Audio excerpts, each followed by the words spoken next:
Conservative darling Ben Carson did an interview with Pat Robertson, and he's going to talk about his experience at the Presidential Prayer Breakfast, which he's now done multiple times. And he's also going to talk about how he's considering running for president. But my favorite part here, as you'll see, because I took it out and I'm only going to show this part. You can watch the whole interview on, I think it's Raw Story has it up.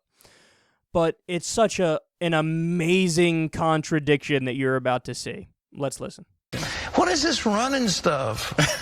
Run, Ben, run.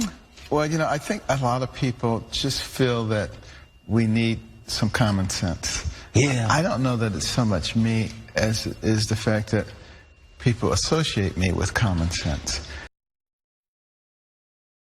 I realized that God probably had something special he wanted me to say, but I didn't know what it was until the morning of the prayer breakfast. Oh. After a while wrestling with it, I just said, I'm leaving it alone. The Lord will tell me what to say.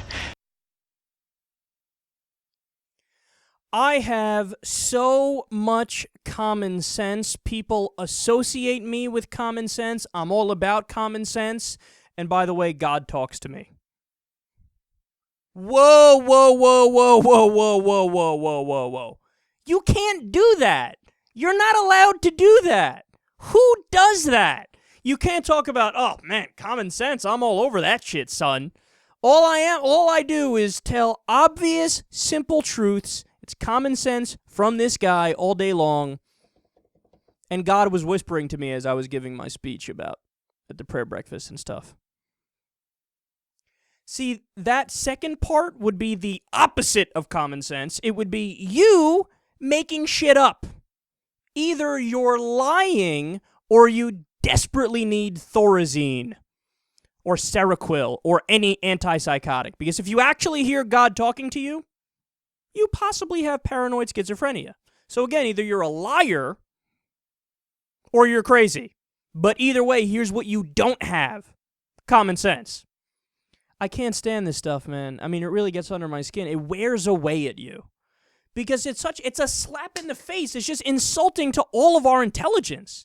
The idea that somebody can portray themselves as this, the height of rationality. I am the apex of rationality. I can tell you everything that's reasonable. And by the way, this dude is a neurosurgeon. That's another thing that blows my mind, that he's conservative and he's a neurosurgeon. Like, obviously, something's missing upstairs, right? But the idea that you can say, I'm all about logic and reason and rationality, and by the way, God's whispering in my ear. The invisible being upstairs gives a shit about what I say at a prayer breakfast. Like, I always make this point on air because it's overwhelming to me, but how narcissistic is it? How egocentric is it when people actually think God is talking to them?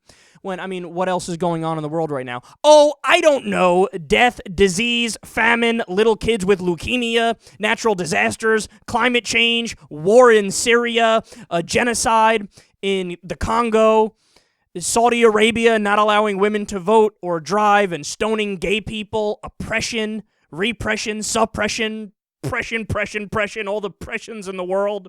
Are you kidding me?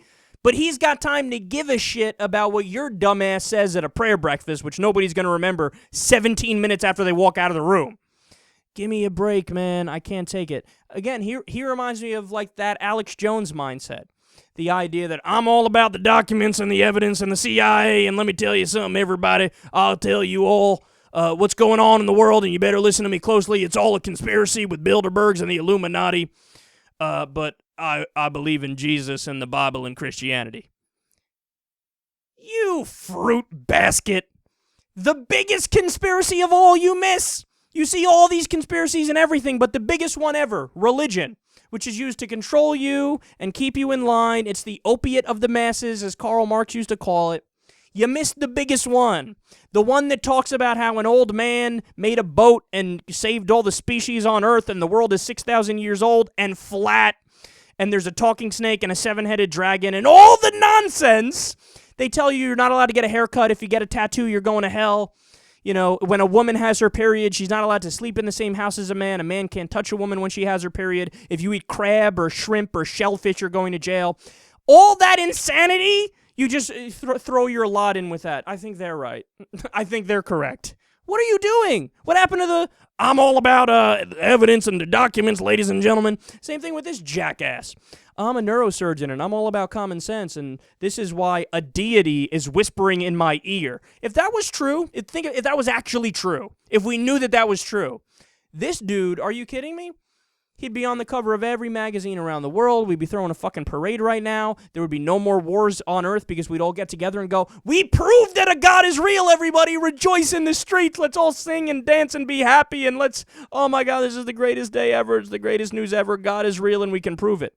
But no, Mr. Neurosurgeon, who clearly is smart in some ways, is out there like, oh, but God is whispering in my ear when I'm giving the prayer breakfast. You can't do that, man. Any religious person out there, here's the thing.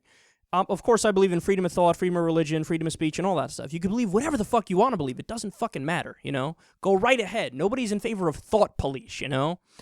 But you can't expect to have it both ways. In other words, you can't expect to talk about that in a literal way, like, yes, God was telling me what to say, and then also expect us to believe the shit about, I believe in common sense. Because clearly, if you believed in common sense, you would say what the rational position is, which is that, honestly, nobody really knows if there's a God. Nobody knows what happens after you die, but as of right now, there's certainly not enough evidence to prove it.